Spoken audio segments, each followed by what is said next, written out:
My last story for now. And this is again, I never watched The Witcher. I know that well, I shouldn't say I never watched it. I think watched like the first episode with Henry Cavill, and I liked it, and I just never got back into it. But I dug it. And I was like, oh, I'm going to finish this, and I never did. Um, and then Henry Cavill again. Probably this guy getting screwed. He thinks he's going back Superman because everyone's telling him as much he's going back as Superman, and then he leaves The Witcher. And he's gone off the show, and now they're still making it. I guess it's doing well because look at this. The Witcher season 4 was $27 million an episode. Holy crap. This again just shows you Netflix has F you money. Netflix's fantasy epic, The Witcher, may have swapped out its leading man for the role of, I'm going to say this wrong, Geralt of Rivia, but in doing so, it costing them more than it used to. Ben Forbes and longtime Witcher fan site Radian Intelligence reports that the upcoming fourth season of the series, the first to star Liam Hemsworth in the role of Geralt, has come in at a whopping $221 million. That's still, by the way, still in the either less or around the same as Acolyte, which is crazy. That's crazy. That's the most expensive season of the show to date, working out to roughly $27.6 million per episode. To put that in comparison, season 1 was 92, season 2 was 176, season 3 was 175. Blood Origin was 95.7.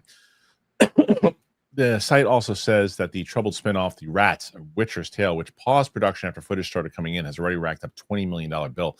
That project is reportedly being cut into a standalone TV movie. $27 million per episode is one of the most expensive series ever made. Behind, oh no, Acolyte was more. It's ridiculous. Amazon Rings of Power is $58 million per episode. Wow. Citadel, $50 million, whatever that is. Disney's Secret Invasion, $35 million. Holy crap. Stranger Things, okay. Stranger Things, $30 million. Okay, you're allowed. Did they say Citadel was $50 million an episode? That's what it says. What is Citadel? What is that? It was their attempt at a spy show. It was with Richard Madden and Priyanka Chopra. I liked it. But they got $50 million an episode? I don't understand. That to me, I cannot. I don't get it. I mean, I don't understand that. The budget of the franchise on Netflix clocks in at $720 million. It's not counting the 2 anime features on the shorter 5th and final season of the series that began filming in March. Site estimates that those included the service's total spend before tax credits on the franchise. Once it's over, it could come in at over $900 million. 4th season of The Witcher is slated to release Netflix October 30th. Some of these shows are money laundering. They gotta be money laundering schemes. I can't. Back in the day when the mob got involved in like certain businesses because they realized like, oh, this and this. Sure. They're in the entertainment business. I think this has got to be money laundering. It can't. $900 million for a series? What are we doing here? Well, especially when look, Liam Hemsworth, he's fine, but you're spending more on him per episode than you were Henry Cavill? What? I think maybe they ramped up production budget, like as far as I guess, location but look, this is again why Apple and Netflix aren't in the same spot as Warner Brothers and Disney. Like Disney and Warner Brothers are looking and should be panicking, and their teeth should be falling out every time they're spending money. Netflix and Apple are they're making hand over fist. So it's like, okay, yeah, all right. So we spend $1 billion on this thing. We'll make it back this way, that way. All of our different subscribers that we have in this, especially after the whole Kimmel debacle with ABC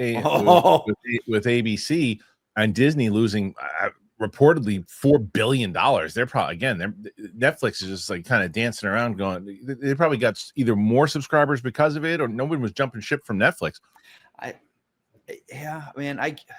You see these numbers like Netflix, and you understand. Well, you understand about 5-6 years ago where it was like everything wanted their streaming service. Like see, they probably thought it was a thing to print money, but Netflix wasn't anything else. I mean, it was the DVD, but it was still, they weren't like a studio, and they have years of financial failures with movies and whatnot. Like it's a once in a lifetime thing, that company. Like, and they know, I mean, the amount of stuff that I see out there, like I'm amazed that all of us that are actors don't have our own show. With the amount of stuff that every time is like, oh, look, a new show starring this. It's like, wait, what? Who do you mean new show?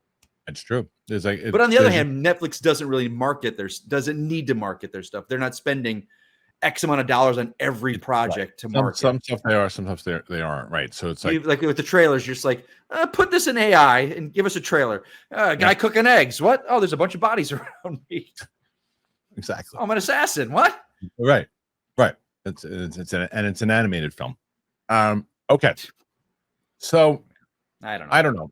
Yeah, Witcher. I don't even. We do the show all the time. I never see questions and conversation coming in about that show. It doesn't mean people aren't watching it. I just don't see that as much as other things that people are talking about. So, do you think that this should be the case? Let me know. So, I didn't really know what to expect when I heard of strawberry.me, but what it essentially it's a career coaching service. It'll help you move up the ladder to help you negotiate a better pay or land a job that you love in industry and that you're passionate about. So for me, you take like a quiz and then they match you up with a career coach. And I had Garrett and we talked for quite a bit. And so I wanted to give it a test. I wanted to say, well, I'm not going to really talk about this with the audience if I don't dig it. And I dug it. I dug it a lot. I found out a lot about myself. It's good when people are listening to you. About what the goals are that you want to do, what you want to accomplish, suggestions, bouncing back and forth off somebody. Strawberry.me, it gives you the tools that you need so that you're the one in control of your career. And hearing it out loud and saying, well, maybe take time for yourself, maybe do this, maybe do that. It really helps. Because for me, there's one thing to just have a job that you're like, oh, I gotta make money so I can get my groceries or I can pay my bills. But do you want a career that you can actually say, look, this is who I am. This is what I do. That's what I've always tried to do. And I'll tell you, this conversation made me realize it even more. Good coach can really get you on that path. And that is what strawberry.me did. I had an open conversation with Garrett for a bit. I was more open than I thought I would be. I felt comfortable and it helped me. I'm already thinking of new ideas and things that I need to do in order to accomplish my goals. So I suggest you do the same. Head to strawberry.me/Christian to claim a special offer and get started. That is strawberry.me/Christian. Stop settling. Don't settle. Start building the career that you actually want.